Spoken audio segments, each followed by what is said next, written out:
Amados irmãos, a paz do Senhor, aqui Pastor Gedeon Júnior.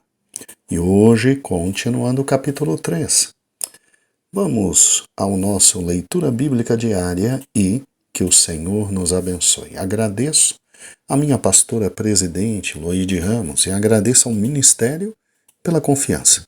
E a você, pela companhia, não é? Vamos juntos? Hoje nós vamos tratar do texto que fala sobre a dor do profeta.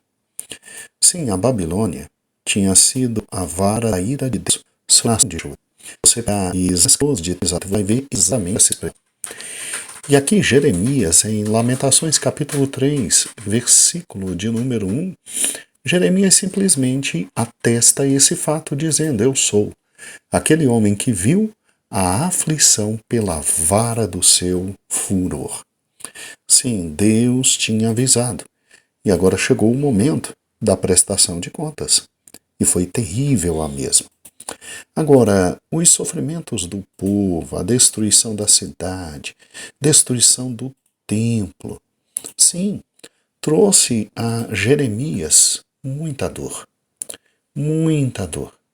Não é à toa que do versículo 2 ao versículo 18, ele abre um coração falando sobre todos esses acontecimentos trágicos que não teriam ocorrido se as pessoas tivessem atentado para tudo aquilo que ele tinha dito, para que o profeta tinha falado e se tivessem obedecido a Deus. Jeremias proclamou fielmente a palavra de Deus, não é verdade? Durante 40 anos ele fala, e a nação faz-se de ouvidos moucos, diríamos assim, e não admitia o que Jeremias disse. O doloroso é que, infelizmente, muitos falsos profetas estavam contradizendo Jeremias e chegou o momento em que toda a vara de Deus veio em repreensão severa. A vara da disciplina já era dolorosa o suficiente. Agora o pior é, trevas tornavam esse momento difícil ainda pior. Daí Jeremias no versículo 2 dizer: ele me guiou e me fez andar em trevas e não em luz. Se já estava ruim, ficou pior, né? Em trevas e não em luz. Mas pelo menos Jeremias ainda tinha o guiar de Deus amorosamente a sua vida. Se você pensar nas Escrituras, a escuridão é usada com frequência como uma imagem de desespero, de derrota, né? É só abrir o Salmo 107 e ler o versículo 10. Leia também do Salmo 107, o versículo 14. Isaías 9, versículo 2. Sim, assentar-se em trevas foi o que aconteceu com o profeta. Olha o versículo 6. Assentou-me em lugares tenebrosos, como os que já estavam mortos há muito tempo. Então, se andar em trevas já era difícil, já imaginou o que é você sentar-se em trevas como que habitando entre os mortos? Ai, irmãos, a mão de Deus estava contra Israel. A mão de Deus estava contra Jerusalém. E o resultado de todo esse sofrimento fazia com que Jeremias se sentisse mais velho do que ele já era. O versículo 4 diz assim: fez-me envelhecer a minha carne e a minha pele. E o pior, quebrou meus ossos. Né? Então, já imaginou? Ele se sentia por dentro muito velho, confinado, arrebentado, quebrado. Fora a sensação de estar acorrentado de todos os lados sem saída. Sem saída. É o que está no versículo 5. Edificou contra mim um grande muro e me cercou de fel, de dor, de sofrimento. Versículo 7. Cercou-me de uma sebe que não posso sair, agravou os meus grilhões. E isso é uma sensação indescritível de dor, e de impossibilidade de sair da dor, né? O profeta se sentia então confinado, cercado, acorrentado, arrebentado, e pior ainda, quando ele olhava para o alto e orava, Jeremias sentia que Deus tinha fechado a porta para ele. Olha o versículo 8. Ainda quando clamo e grito, ele exclui a minha oração. É como se Deus não tivesse ouvindo. Segundo Jeremias, a sensação não era das melhores. Deus era como um urso, era como um leão que estava à espreita da sua vítima e a vítima não tinha como subir, ou sair, ou de alguma forma escapulir. E Jeremias sentia-se despedaçado e absolutamente perdido. Dê uma olhadinha no versículo 10 e no versículo 11. Fez-me como um urso de emboscada e leão em esconderijo, e desviou os meus caminhos e fez-me em pedaços e me deixou assolado. Irmãos, uma vez que as profecias de Jeremias haviam se cumprido, seria de se pensar que o povo o respeitasse e lhe desse ouvidos. Mas ele, quando volta à cidade e vê tudo o que acontece, simplesmente o povo continua obstinado, sem lhe dar ouvidos. Os seus patriotas, os que ficaram e estavam sofrendo com ele, ainda estavam ridicularizando o profeta e trazendo cânticos de escárnio sobre ele. Olha Lamentações 3 e 14, né? Fui feito de objeto de escárnio para todo o meu povo e canção de todo o dia. Era um povo difícil, né? De terrível comportamento. Era de se esperar que, sim, os gentios que odiavam os judeus zombassem deles, como efetivamente aconteceu em Lamentações 1 e 21 e é descrito em Lamentações 2 e 15. Mas que os judeus zombassem do seu grande profeta. Sabe, irmãos, quanto mais eu leio Lamentações, mais eu admiro Jeremias. Porque é alguém que não precisava estar passando por essa dor, participando dessa dor, podia jogar na cara de todo mundo, e ainda quando chora, quando sente empatia pela dor que todo mundo está sentindo, quando fica na terra e está junto com todo mundo nesse desespero, o pessoal ainda não o escuta. E ele ainda chora, ele ainda clama, ele ainda pede a Deus por esse povo. Tem que ser muito grande espiritualmente para estar nesse ponto. Agora, essa sensação completa pode ser entendida quando ele diz que tudo isso que ele estava vivendo era como provar ervas amargas, como beber absinto. Não, pastor, ele não falou isso não. Falou. Pega o versículo 15, ó. Fartou-me de amarguras, embriagou-me de absintos. E quando você pega o versículo 19, ele diz, lembra-te da minha aflição e do meu pranto, de fel, do meu fel e do meu absinto. Então, o coração dele estava arrebentado. A amargura e o quebrantamento andavam como companheiros dele todo dia, todo dia, todo dia. E o que ele podia fazer? Cinzas na cabeça. Cinzas na cabeça. Versículo de número 16. Quebrou-me com cascalhos os meus dentes e me fez andar em cinzas. E o versículo 17, de forma muito difícil e terrível, diz: e afastastes a paz da minha alma, e eu me esqueci do teu bem, do teu bem. Então, quando você para e pensa, e chega nos versículos 17 e 18, você tem aqui uma sequência de palavras bem familiar ao povo judeu. Porque paz é Shalom. E Shalom, prosperidade, saúde, bem-estar. Isso é que significava Shalom, né? Então, quando o judeu olhava para o outro e dizia Shalom, e o outro dizia Shalom, ele queria falar que o Senhor te abençoe com paz, com saúde, com prosperidade, com bem-estar. No entanto, quando você olha para o versículo 17 e 18, que diz, afastou de mim a paz, e eu me esqueci do bem, e eu já estou perecendo na minha força, e eu não tenho mais esperança em nada, nem no Senhor, você então vê que o profeta está experimentando o pior que um homem poderia experimentar.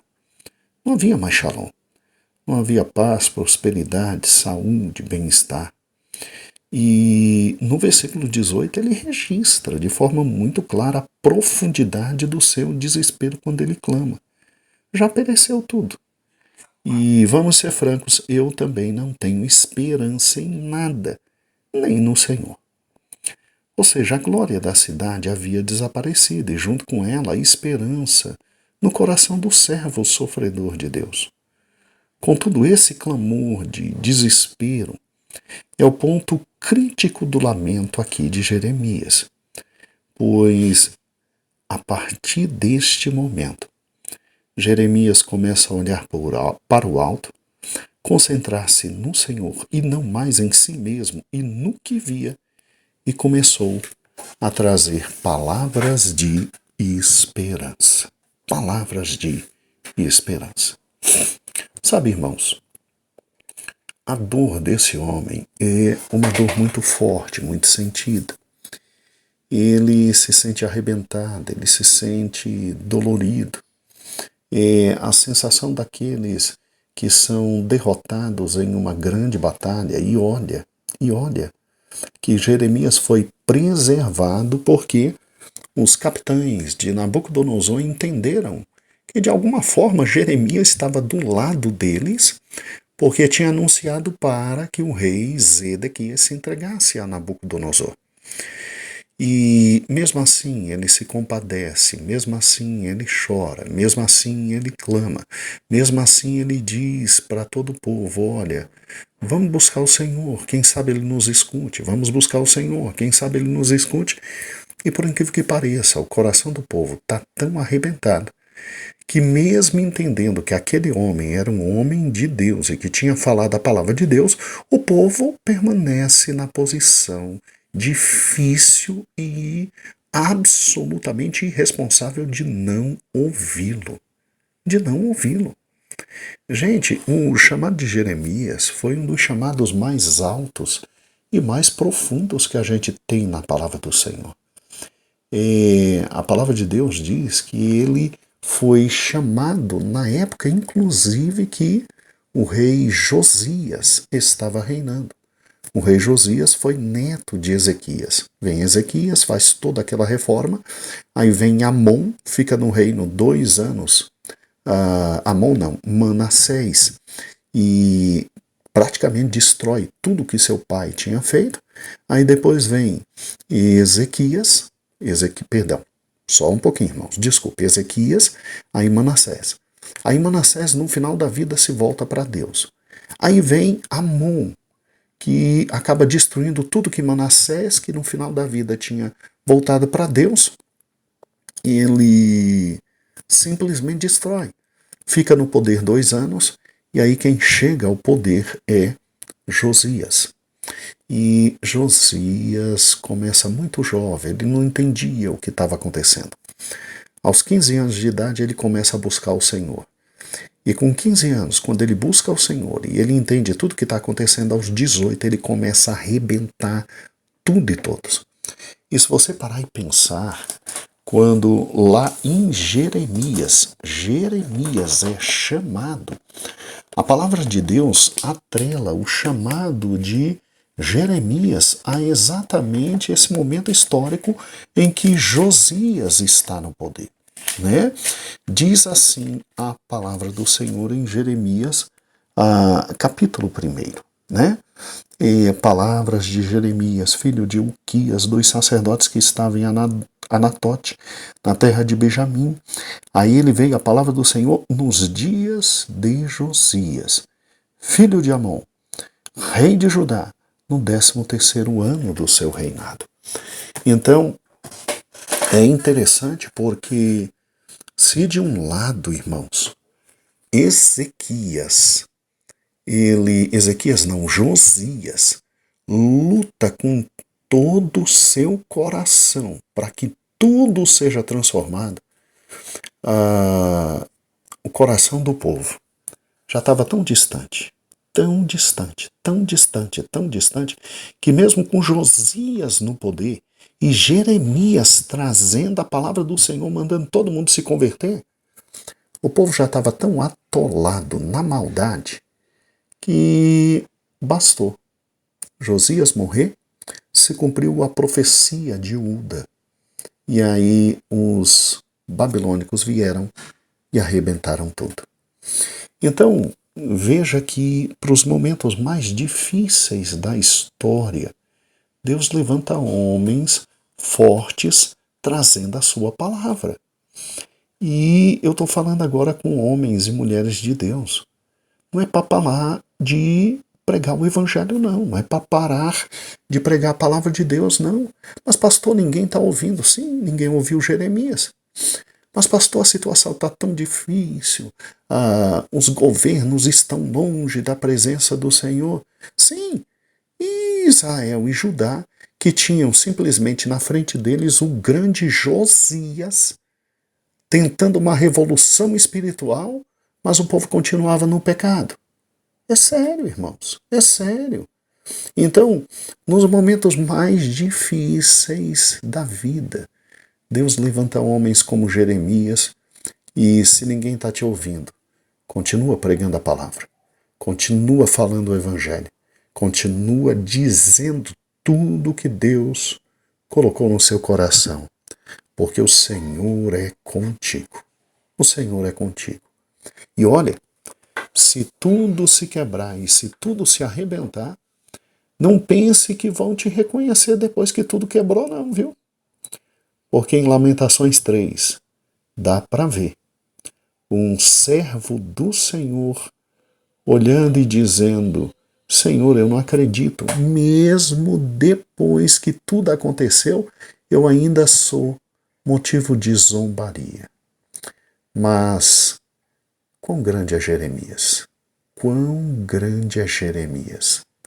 Um homem que está a serviço do Senhor, amando o seu povo, mesmo que o seu povo esteja tão distante de Deus. E ele tem o direito de chorar, né? Ele tem o direito de chorar. Para terminar, vou ler de novo do versículo 1 a 18 e guarde no coração toda a dor desse profeta. Lamentações 3, 1 em diante diz assim: Eu sou aquele homem que viu a aflição pela vara do seu furor. Ele me guiou e me fez andar em trevas e não em luz. Deveras fez virar e revirar a sua mão contra mim o dia todo. Fez envelhecer a minha carne e a minha pele, quebrou meus ossos. Edificou contra mim, me cercou de fel e de trabalho. Assentou-me em locais tenebrosos, como os que estavam mortos há muito. Cercou-me de uma sebe e não posso sair. Agravou os meus grilhões. Ainda quando clamo e grito, ele exclui a minha oração. Ele fechou os meus caminhos com pedras lavradas e fez tortuosas as minhas veredas. Fez-me como urso de emboscada, como leão em esconderijos. Desviou os meus caminhos e fez-me em pedaços e deixou-me assolado. Armou seu arco e me pôs como alvo a flecha. Fez entrar nos meus rins as flechas da sua aljava. Foi feito um objeto de escárnio para todo o meu povo e sua canção todo dia. Fartou-me de amarguras, embriagou-me de absinto, quebrou-me com cascalho os meus dentes e abaixou-me na cinza. e então afastastes da paz a minha alma e esqueci-me do bem. Então eu disse, já pereceu a minha força, como também a minha esperança no Senhor. Aqui, Pastor Gedeon Júnior. Um grande beijo, que o Senhor te abençoe e até amanhã. A paz do Senhor.